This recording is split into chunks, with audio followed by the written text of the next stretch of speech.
अब हम देखेंगे हाइपर सेंसिटिविटी के बारे में। हाइपर सेंसिटिविटी क्या होता है? It is refer to the injurious consequence in the sensitised host following subsequent contact with the specific antigen. इसको सिंपल शब्द में कह सकते हैं कि abnormal exaggerated response of previously sensitised host with the same antigen lead to tissue damage और sometime even death. मतलब कि कोई एंटीजन है, कोई होस्ट है जो किसी एंटीजन, पर्टिकुलर एंटीजन से उसका फर्स्ट इनकाउंटर हो चुका है, मतलब कि एक बार एंटीजन होस्ट के कांटेक्ट में आ चुका है, फिर दोबारा जब वो वही एंटीजन होस्ट के कांटेक्ट में आएगा तो जो एबनॉर्मल या एबनॉर्मल अमाउंट में जो इम्यून रिस्पॉन्स जनरेट होता है, मतलब hyper reactivity of immune system, इसे ही हम लोग हाइपर सेंसिटिविटी के नाम से जानते हैं। हाइपर सेंसिटिविटी को जेल और कोम्ब ने क्लासिफाई किया था duration on the basis of duration between appearance of symptom and antigen contact, abnormality of either humoral or cell mediated immune response के बेस पे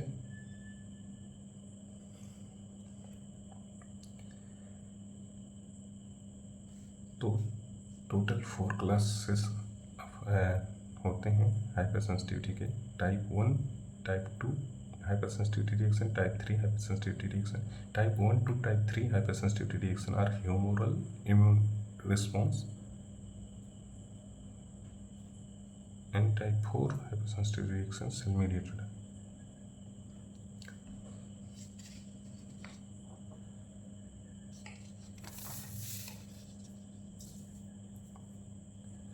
type first hypersensitivity reaction क्या होता है? ये ह्यूमरल रिस्पॉन्स होता है, इमीडिएट टाइप का होता है, सॉल्युबल एंटीजन पार्टिसिपेट करता है। अगर लोकलाइज्ड रिस्पॉन्स होगा तो एटोपी कहते हैं, सिस्टेमिक रिस्पॉन्स हुआ तो एनाफाइलैक्सिस कहते हैं। Type 1 HSR occur in 3 stages, मतलब टाइप 1 हाइपर सेंसिटिविटी 3 स्टेज में होता है। स्टार्ट होता है इरिथीमा से and begin with appearance of an erythematous area at the site of injury, मतलब जिस साइट पे एंटीजन का कांटेक्ट होता है वहाँ पे रेडनेस हो जाती है। उसके बाद क्या होता है? फ्लेयर जनरेट होता है surrounding the erythematous area. Then wheal क्या होता है? Swelling and congestion form at the site of fluid leak under the skin from the surrounding capillaries. Type 1 hyper sensitivity 3 stages में होता है। पहले इरिथीमा फॉर्म होगा at the site of contact between host and allergen. Then a flare surrounding the site of erythematous area, and then wheal formation. Wheal is nothing but a swelling and congestion formed at the site as fluid leak under the skin from surrounding capillaries. Mechanism of type of hypersensitivity reaction. Two phases are occur in all type of hypersensitivity: sensitization phase and effector phase. Sensitization phase, what is sensitization phase? Sensitization phase, a very minute dose can be sufficient to sensitize the host. जब host पहली बार first time encounter होता है host का किसी antigen और allergen से, तो उस फेज को सेंसिटाइजेशन फेज कहते हैं। इसमें एलर्जन जो होता है जब एंट्री करता है थ्रू एपिथेलियम, जब एलर्जन एंट्री करता है by any route in the host body, allergen is processed by the antigen presenting cells, and antigenic peptide are presented to CD4 helper T cells.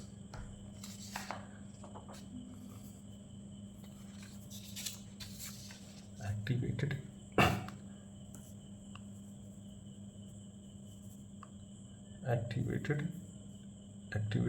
T helper cell differentiated into Th2 cells, which in turn secrete interleukin 4 and interleukin 13. Interleukin 4 induce the B cell to differentiate into IgE producing plasma cell and memory B cell. IgE migrate to the target site and coat the surface of mast cell and basophil. Fc region of IgE bind to high affinity Fc receptor, example FcR, present on mast cell. जब IgE जो antibody form होता है plasma cells के activation के बाद, वो mast cell के FcR receptor पे जब बाइंड हो जाता है तो सेंसिटाइजेशन फेज कंप्लीट होता है और सेंसिटाइज मास्ट सेल फॉर्म होते हैं. इफेक्टर फेज जो होता है when same allergen is introduced subsequently, मतलब जब एक बार सेंसिटाइजेशन हो चुका है दोबारा सेम एलर्जन इंट्रोड्यूस होता है, तो दोबारा जो डोज एलर्जन इंट्रोड्यूस होता है तो उसको सॉकिंग डोज कहते हैं. Directly encounter with 5 region of IgE coated on mast cell. जो second shocking dose of allergen होता है वो डायरेक्टली बाइंड करता है 5 region of IgE coated on mast cell. IgE cross linking initiate mast cell activation and degranulation, release of several pharmacologically active chemical mediator that lead to various manifestation. Degranulation occurs in 2 phases. Primary mediator क्या होता है? Free form chemicals होते हैं. Histamine heparin serotonin होते हैं. Histamine heparin serotonin जो होते हैं वैस्कुलर परमेबिलिटी को इंक्रीज करते हैं और स्मूथ मसल के कॉन्ट्रैक्शन को भी इंक्रीज करते हैं.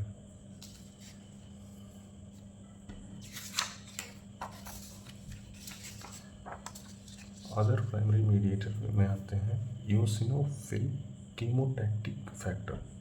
ये ईओसिनोफिल की कीमोटैक्सिस को प्रमोट करते हैं.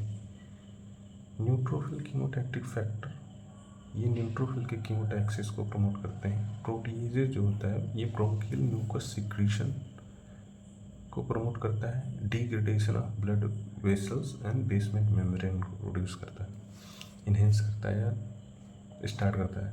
सेकेंडरी मीडिएटर्स होते हैं mast cell synthesize them following stimulation by allergen. मतलब आप जब सॉकिंग डोज के बाद मास्ट सेल सिंथेसाइज करता है सेकेंडरी मीडिएटर को. इसका सेकेंडरी मीडिएटर एग्जांपल है प्लेटलेट एक्टिवेटिंग फैक्टर. ये प्लेटलेट के एग्रीगेशन कराता है, डीग्रेनुलेशन कराता है, contraction of pulmonary smooth muscle कराता है. ल्यूकोट्राइन्स जो होते हैं वो इंक्रीज वेस्कुलर परमेबिलिटी करते हैं, contraction of pulmonary smooth muscle करते हैं. प्रोस्टाग्लैंडिन जो होता है वो वैसोडाइलेशन इंक्रीज करता है, प्लेटलेट एग्रीगेशन को प्रमोट करता है. ब्रेडिकाइनिन जो होता है ये वेस्कुलर परमेबिलिटी को इंक्रीज करता है. Cytokine interleukin 1 and TNF alpha systemic anaphylaxis produce करते हैं.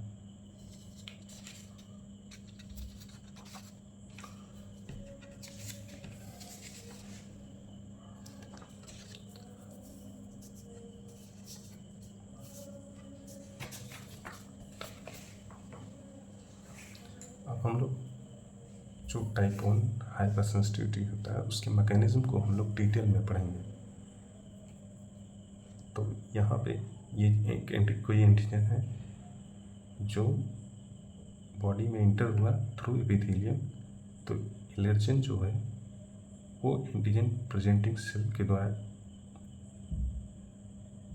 इसको एंटीजन प्रेजेंटिंग सेल टेक करता है और उसको एंटीजेनिक पेप्टाइड में कन्वर्ट करके CD4 सेल्स को रिप्रेजेंट करता है. CD4 सेल जो antigenic peptides antigen presenting cell जब CD4 सेल्स को एलर्जेनिक CD4 सेल्स जो होते हैं वो एक्टिवेट हो जाते हैं जब एंटीजन प्रेजेंटिंग सेल एंटीजन को प्रेजेंट करता है, तो CD4 सेल्स जो होते हैं वो डिफ्रेंशिएट हो जाते हैं TH2 सेल्स। TH2 सेल्स में TH2 सेल्स सिक्रीट करता है इंटरल्यूकिन 4 एंड इंटरल्यूकिन 13। इंटरल्यूकिन 4 जो होता है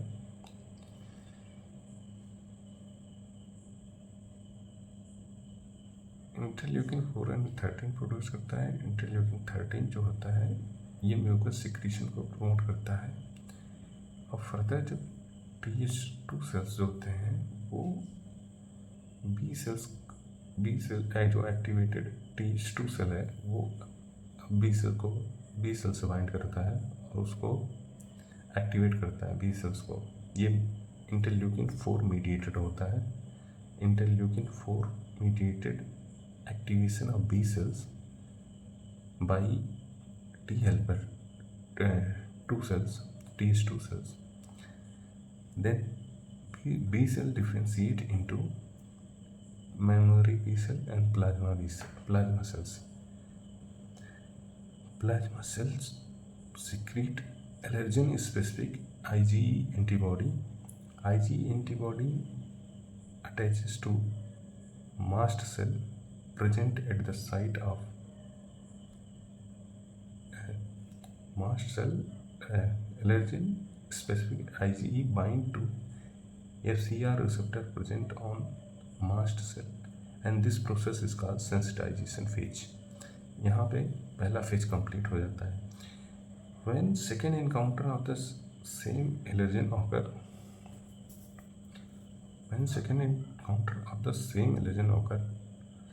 then anti-allergen bind to 5 region of IgE antibody present on mast cell or attach on mast cell lead to cross-linking between IgE which produce degranulation in mast cell. Degranulation of mast cell releases primary and secondary mediator and lead to smooth muscle cell contraction, blood vessels dilation, platelet aggregation and eosinophilia. अब हम देखेंगे कौन allergen type जो type 1 hypersensitivity को cause करते हैं। Food allergen type में food आता है तो फूड के अंदर क्या करता है, नट्स होते हैं, एग्स होते हैं, पी होता है, सी फूड है, मिल्क है जो एलर्जन की तरह काम कर सकते हैं। प्लांट एंड पॉलन में राई ग्रास होता है, रैगवीड्स होते हैं। प्रोटीन्स के अंदर फॉरेन सीरम या कोई वैक्सीन भी हो सकती है। ड्रग्स के केस में पेनिसिलिन और सल्फोनामाइड सल्फा ड्रग्स जो होते हैं वो मोस्ट कॉमन एलर्जन की तरह काम करते हैं। लोकल एनेस्थेटिक भी एज एलर्जन काम कर सकता है। Insect bite case of venom of bee, wasp and ant. Other example of allergen which produce type 1 hypersensitivity is mold spore, animal hair and animal dandruff जो होता है उससे।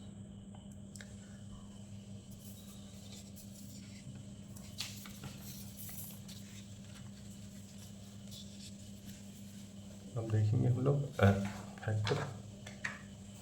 factor that influencing type 1 hypersensitivity.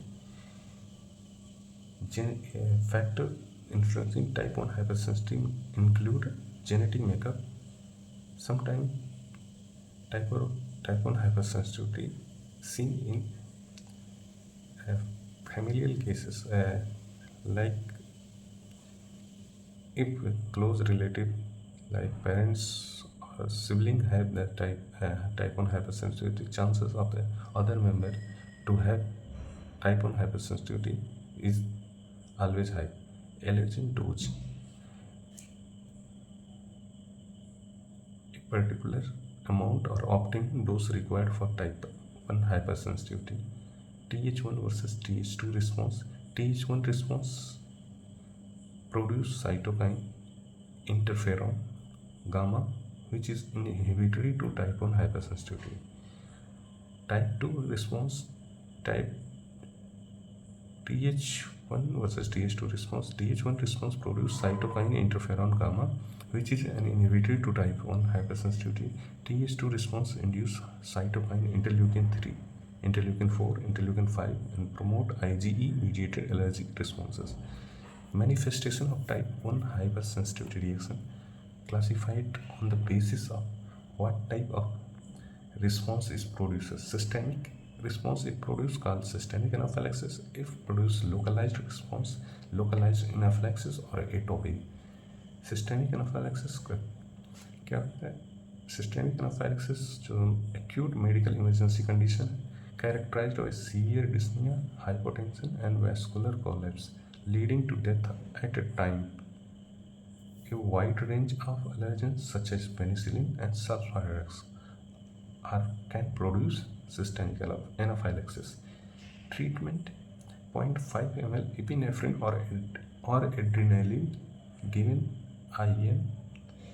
Then we give antihistaminic drugs and steroids to suppress the immunity. Localized anaphylaxis rate of E. It is limited to a specific target. It is limited to a specific target tissue or organ, mostly epithelial surface at the entry site of the allergen.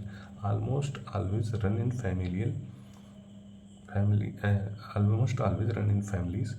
Allergic rhinitis is localized anaphylaxis और atopic example है allergic rhinitis, जिसे hay fever कहते हैं. Conjunctival watering होता है, sneezing and coughing होता है. Asthma other example है. Contraction of bronchial smooth muscles होते हैं, ब्रोंको कॉन्स्ट्रिक्शन होता है एंड डिस्निया होता है. फूड एलर्जी भी एग्जाम्पल है लोकलाइज्ड एनाफाइलेक्सिस का, जिसमें डायरिया और वोमिटिंग हो सकता है. Atopic dermatitis, allergic eczema, erythematous and skin eruptions same होते हैं. Drug allergy by various drugs such as penicillin and sulphonamide. अगर हम लोग जब लोकलाइज्ड जैसे ऑइंटमेंट या क्या कहते हैं ऑइंटमेंट किस तरह यूज करते हैं सल्फाड्रग पेनिसिलिन का, तो उस केस में लोकलाइज्ड रिस्पॉन्स देखने को मिल सकता है.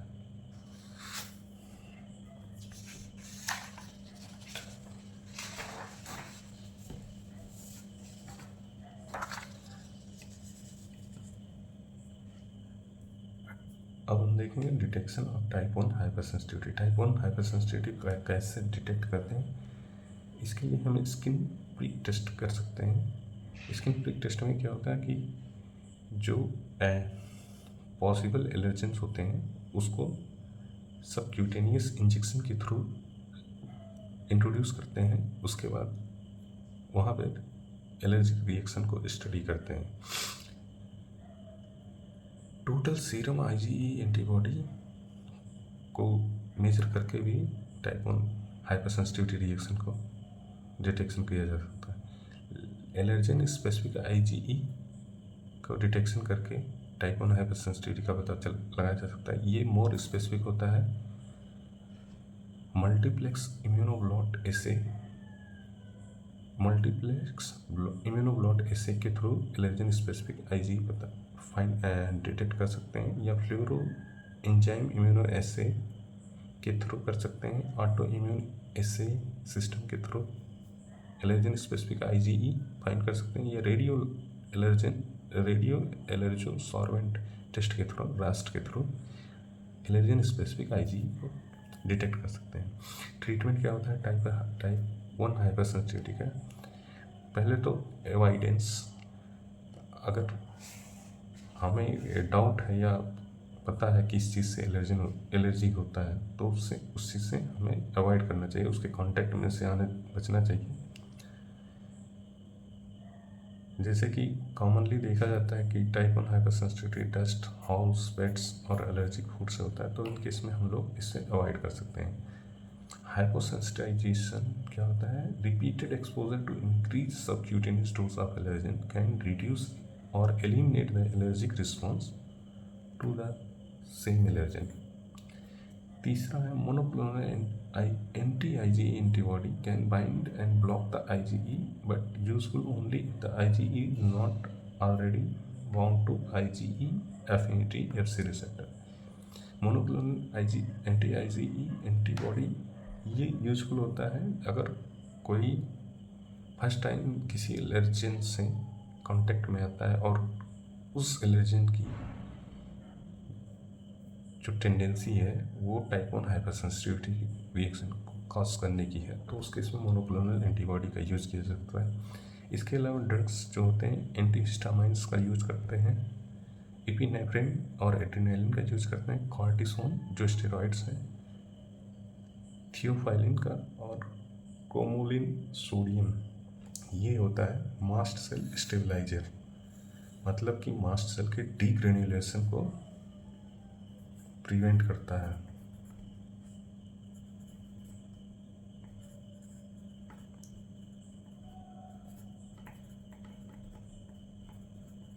मास्ट सेल का डीग्रेन्युलेशन अगर नहीं होगा तो केमिकल मीडिएटर नहीं निकल ब्लड में नहीं आएंगे, नहीं निकलेंगे, तो जो डिजीज़ मैनिफेस्टेशन होता है वो नहीं होगा।